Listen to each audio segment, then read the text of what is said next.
Alright, this time I'll talk about the problem shopping offers. So this problem seems really complicated, but this is really mostly based on implementation, and then you just have to use basic dynamic programming to solve this problem. So here's my code. It seems really long, but the actual processing part is actually only here. The beginning is all about reading the input. And so first here, I made a few structures. This will be the offer structure. First contains how many items we have to take, and then the next contains a array of items. I set the maximum number to 5 because that's what I said there in the problem. And then in this item structure, each item will have an ID and the amount that we're going to take. And finally, in this offer, we have a C standing for the total cost of these few items. So here I also created this. This is the final answer that we'll print out.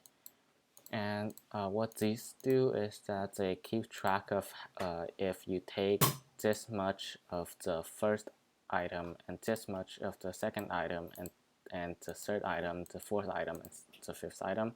So this is the part where we do dynamic programming, and we will use 5 nested loops to do this, and it doesn't really take up much time because the maximum for each loop is only 5, and 5 to the power of 5 isn't that big at all. So, and then here this isn't actually used for debugging, and then this part, this ID array, will be used to keep track of the ID because we don't want to use all the 1000 numbers.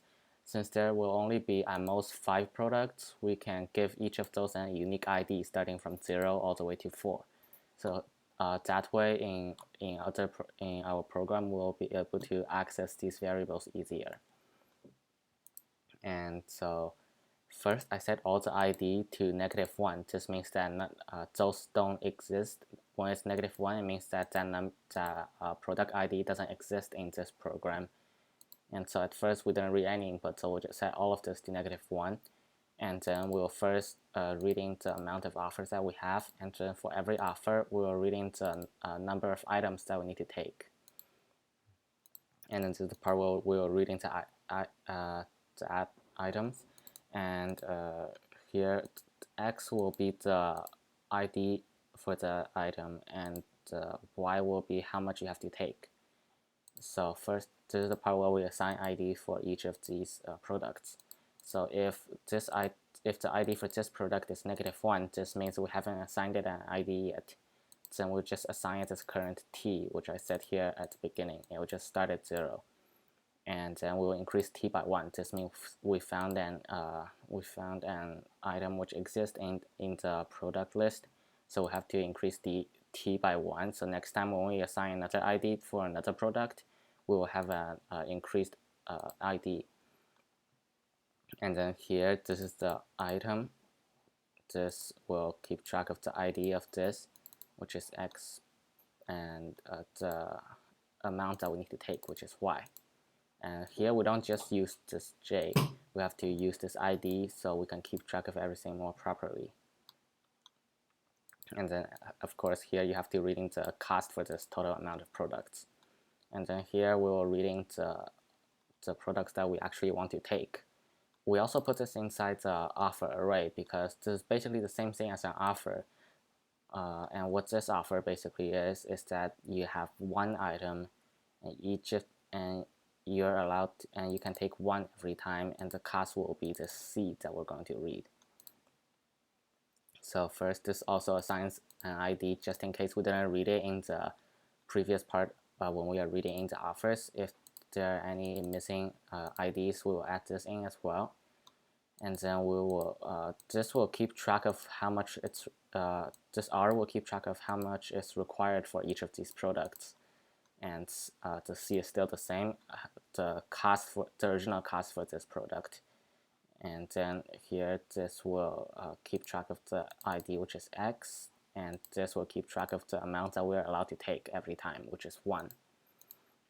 And then so here, since we added these items into the offer as well, we have to increase the total amount of offer by b, which is our amount of products that we have.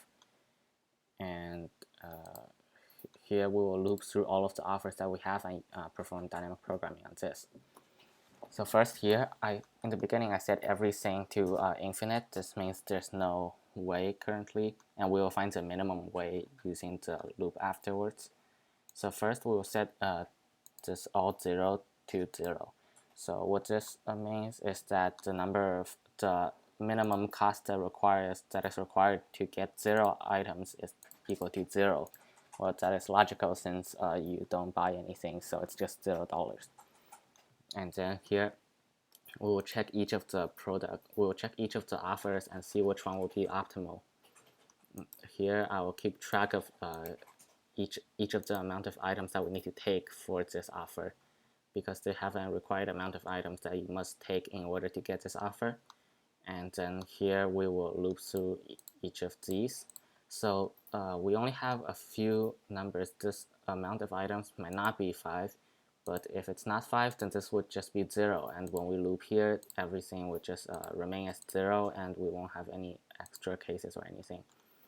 So we use this 5 nested loops. Each one of them will have a k, starting at k and ending with r. And remember, we inputted r here. R will keep track of the required amount of numbers. And so every time we'll update our answer A, B, C, D, E and find the minimum of this. One is the original answer, and this answer is what our previous cost would be if we taken away. So if we taken this amount of items away from item A, and this much amount of items away from item B, and also this for item C, this for item D, and this for item E, we will check what is the minimum amount that will be needed to get that amount of items. And now we add this current cost for the offer into this minimum number. So this will get the minimum for this current one as well. And we also have to compare with this answer that we currently have. And since everything here at the beginning is infinite, at first, whenever we compare anything, this will definitely give us this answer, which is should be the correct one. And here, when I say infinite, you don't actually set it to infinite. I just used a really big number here, and it can be basically greater than any number in this program. So this will always construct from bottom up. So you always have the optimal answer for these previous numbers first, so you won't have any errors in the program. And then finally, you will have to print out what is required for each of these products. And so because we have constructed everything here, we will loop through all of the offers, and we will check each of the minimum ones. And finally, you just need to print these out.